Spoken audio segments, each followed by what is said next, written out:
Welcome back. You want to do this one? Start this one, please.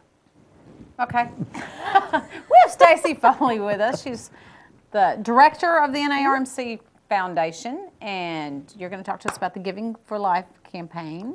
I am. And go ahead and tell us about what this is and give us a little information about the foundation. And Sure. what you do. Well, what this is, what I'm here to talk about today really is the Giving for Life Fund Drive. And it's the fund drive that we do all year long. It's our annual campaign. It's our annual giving program. And it's called Giving for Life for obvious reasons. And the main thing that we raise money for with this particular fund drive is patient care equipment.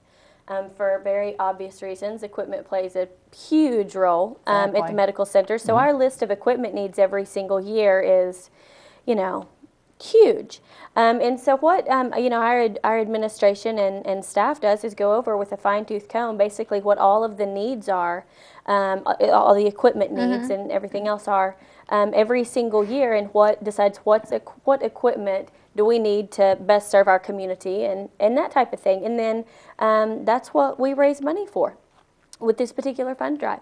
For example, last year, the money that we raised with last year's fund drive went toward helping purchase the digital mammography. You know, we have digital mammography now at NARMC. We have a new MRI unit this year.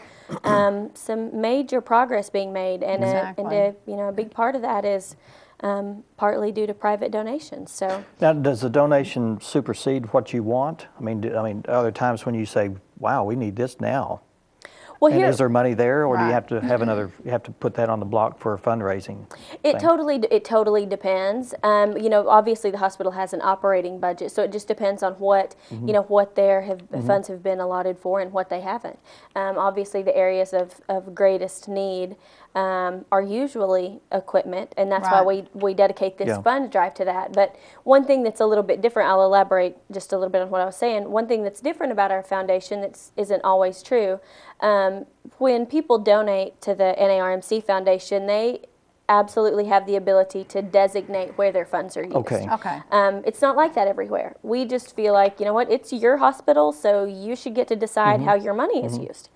So if you know, send us a check for for the Giving for Life Fund Drive, and you say, I want this to be used in cardiac rehab, or you know, in EMS or the emergency room, or whatever the case may be, that's where we'll use it. Now, people, when they don't designate it, when they just send us a check to support the fund drive, we will use that for the area of greatest need, which a lot of times is this equipment. Okay. What about, I was going to ask, is there a particular piece that you are envisioning right now? Well, we have these brochures for the fund drive just so people can know what it's about, how's our money used, what's the money being raised for, etc. And there are some equipment needs listed on here, like this is ultrasound, echo machine, ambulances, telemetry units, portable x-rays, fetal fibronectin meters, that's the thing for babies, hospital beds, trainers. We need to furnish, we have a lactation consultant now at the hospital, which is a huge deal for expectant mothers. We need to furnish that room so they have a private place to learn about that and and understand what's going on there. So these are some of the things, but like I said, the list is a mile long. But even if someone wanted to donate to help purchase a specific piece of equipment, maybe they know that their parents are getting older and there's something on this list that would benefit a service that their parents might need. You know, they could donate to that. It could be literally anything. Is the like the gift shop, the auxiliary, is that part of the foundation also? That isn't. It's a separate organization. The auxiliary, and they raise money for different things too. They raise money for the hospital, and they just this year paid off their $500,000 pledge to the foundation. Didn't they pay it off early? They paid it off 6 months early. Yeah. Wow. They're an amazing group. They're a force to be reckoned with. They absolutely are, and the hours that they put in, they're just, you could say thank you all day long and not thank them enough for what they do. But it's a separate organization, but they raise money for the foundation and for the hospital. Yeah, I know. From time to time, I'll see a plaque somewhere, and it'll say that was donated. This by the auxiliary. Yeah. Probably see a lot of them that say that. Yeah, that's right. Yeah.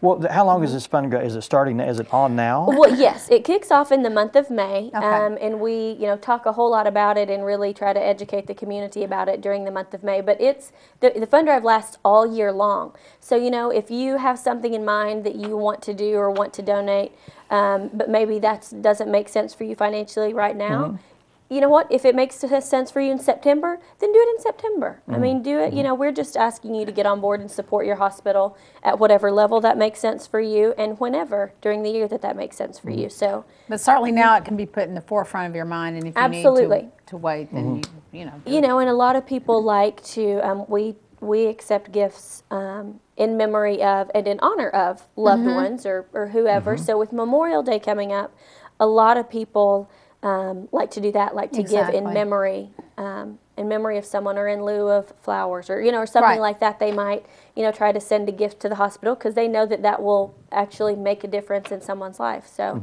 that's something to know. And, you know, we have the donor wall of honor there at the hospital now with the different colored leaves and trees. I mean, that's been so popular. People a lot of times will, you know, want to make a donation and get a leaf and, you know, do that in memory of their mom or their grandparents or in honor of their children even. Right. A lot more young people now are doing it, you know, in honor of their Good. children and families and, you know, businesses even do it. So I was going to say no gift is too small, so don't think Absolutely that, not. you know, if you can't give. No, I literally big had, chunk. I mean, I got a check in the mail during last year, actually in the month of May last year, for $2. I mean, it's whatever makes sense for you. Right. And, you know, people can donate it at any level, and it absolutely makes a difference because, you know, that $2 was two we didn't have before. So Exactly. Yeah. at any level is awesome. Okay. Wonderful.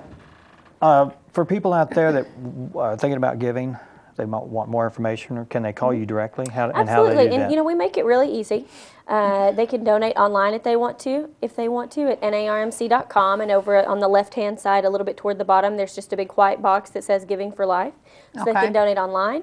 They can simply mail a donation to the hospital, to the foundation office specifically. Or if they have questions, you know, if they wanted to do something, if they wanted to do a leaf on the donor wall or something like that, then they could just call me and talk to me about it, and we can do whatever you want to do. And my office number is 414-4549. Okay. Okay. And that's the number. You were on the making sure screen. that was- I was making sure. Sometimes we get the number superimposed, but Yeah. that was the right number. Okay. And if you want to take part in that, there's more information at the end of the show with Stacy's contact information. Thank you so much for being here. Is Thank there you. anything else that's coming up? Now, We you also a- have our golf tournament coming up. I was going to say, yeah, you have that, and then you have a ball coming up too. We do. We have a lot of stuff throughout the Okay. year, but we have our golf tournament is Monday, June 6th, and that's basically it's 2 tournaments in one day, 8 a.m. and 1 p.m. shotgun starts, 3-person scramble. If you don't have a team, just call us if you want to play individually. We'll put you with a team. That's no problem, and your registration fee gets you everything you need to play except for clubs. So, I mean, lunch and the whole 9 yards. So Okay. that's an awesome day. And then in December, we have our holiday fundraising gala, which is the Crystal Ball, which I'll start planning actually very soon. It was sold out. It was oversold actually Okay. last year. So that's Good. a great problem to Good. have. It's a lot of fun. So we just got all sorts of stuff going on. Just give Stacy a call if you'd like to give or donate, and find out a little bit more about what the North Arkansas Regional Medical Hospital does. Yes. Thank you so much for Thank being you, here. ma'am. Thank you. All right. You ought to take a look at her phone. It's No, horrible. we were looking at her sweet son's photos, and her phone is were. like dilapidated. Looks like so, a pickup yeah. truck drove over it or something. It does, but you know what? I'm not going to give up on a good phone. I mean, that can see sucker the has circuit If it can board. look like that and lasted still work, it's got to be me. That's worth it. right. I'm loyal to a good phone. All right. Thanks, We're going Stacey. to talk with Dustin Campbell. He survived a heroin experience on the Buffalo River, being separated not only from civilization but also from his grandfather, and we'll find out all about that when we return. Stay with us.